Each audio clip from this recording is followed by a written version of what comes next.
A World War II veteran's legacy lives on in Monmouth County. The community is now helping to build a home for a hero, thanks in part to the late general. General Harry Rockefeller, not from the well-known family, fought at the Battle of the Bulge, liberated a Nazi concentration camp, and earned everything from a Purple Heart to 3 Silver Stars. When he was 95 years old, he had a chance meeting with Wall Township Police Patrolman Mike Malone. They became best friends, and on Rockefeller's deathbed, Malone made a promise. And I held his hand, and I made him a promise that I was not going to allow him to be forgotten. So Malone and the Police Benevolent Association raised nearly $200,000 to create this bronze statue of Rockefeller in front of the police department. Donations came from all over the world, exceeding the cost of the memorial, leaving about $50,000 of leftover money.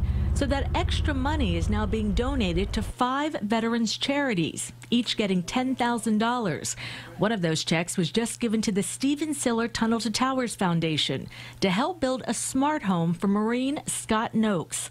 The 27-year-old dreamed of joining the Marines since he was 5 years old, but lost both legs and his eyesight after contracting an infection in Afghanistan. It's happened, and there's nothing I could do about it now, so why just sit back and be upset? Noakes is focusing on the future and showed me a 3D model of the smart home that will start being built in a few weeks. Now, I know you can't see it, but I know you felt around and you can tell me some of the highlights. Everything will be run off an iPad, giving Noakes control whether he's using his wheelchair or prosthetics.